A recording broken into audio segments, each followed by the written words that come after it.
Mummy जी फटाफट से इस पर्दे की ये आंटी को छुपा क्यों रहा है?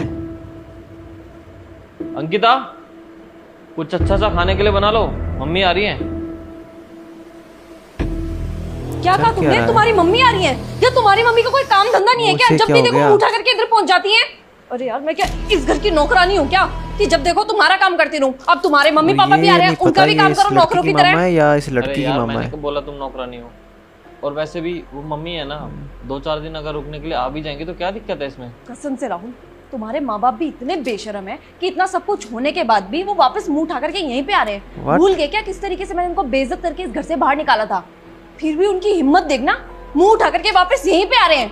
हद हो गई यार। यार इस लड़के की हिम्मत अपने माँ बाप के बारे में ये सब सुन रहा है। होगा कि हमसे मिलने का।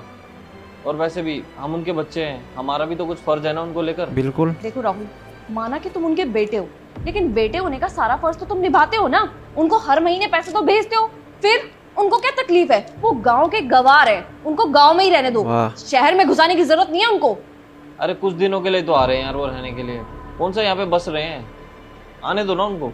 तुम भी तो एक जिद पे अड़ के बैठ जाती हो। राहुल, मैं नहीं रखूंगी उनको यहाँ पे, मुझे पता है ना उनका अच्छे से। लड़कियां ऐसा पहले करती भी मैंने उनको इसी वजह से निकाला था। वो यहाँ पे आते हैं, फिर उनको यहाँ पे अच्छा लगने लगता है क्योंकि यहाँ पे तो मैं उनकी पर्सनल नौकर हूँ ना। जब वो बोलते हैं खाने के लिए तब मैं उनको खाना देती हूँ, जब वो बोलते हैं दवाई के लिए तब मैं उनको दवाई देती हूँ, तो उनको यहाँ पे बहुत अच्छा फील होने लगता है, तो वो यहीं पे बस जाते हैं। इसीलिए मैं कोई रिस्क नहीं लेने वाली, इसलिए तो मैं स्टार्टिंग में कह रही हूँ उनको यहाँ पे बुलाने की कोई जरूरत नहीं है। देखो राहुल, सिंपल सी बात है, इस घर में तुम और मैं रहते हैं, तो उन लोगों को ना यहाँ पे लाने की जरूरत नहीं है। अंकिता, बहस करके क्या फायदा?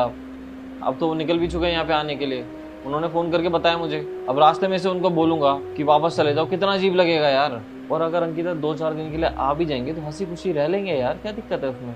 कोई बात नहीं, तुम नहीं मानोगे ना तो मैं भी नहीं मानूंगी। आने दो उनको, ऐसा जलील करके निकालूंगी ना धक्के दे करके इस घर से कि वापस आने की जरूरत नहीं करेंगे। वाह बेटा वाह, मुझे नहीं पता था कि तेरे अंदर इतना जहर भरा हुआ है दामाद जी की मम्मी को लेकर। लड़की मामा है। आ गई मम्मी, कर लो जितना जलील करना है। मम्मी आप यहाँ पर? राहुल, मतलब आप इतनी देर से जो मम्मी जी की बात कर रहे थे वो मेरी मम्मी थी? हाँ, मैं तुम्हारी मम्मी की ही बात कर रहा था। देख लिया मम्मी जी आपने, कितना जहर भरा है इसके मन में मेरे मम्मी पापा को लेकर। इसीलिए हम लोग मिलजुल कर नहीं रह पाते।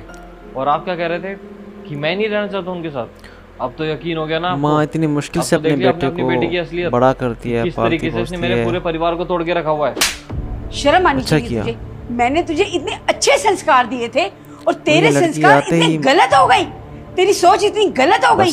मुझे तो समझ नहीं आती कि ये सब तूने सीखा कहाँ से। मैंने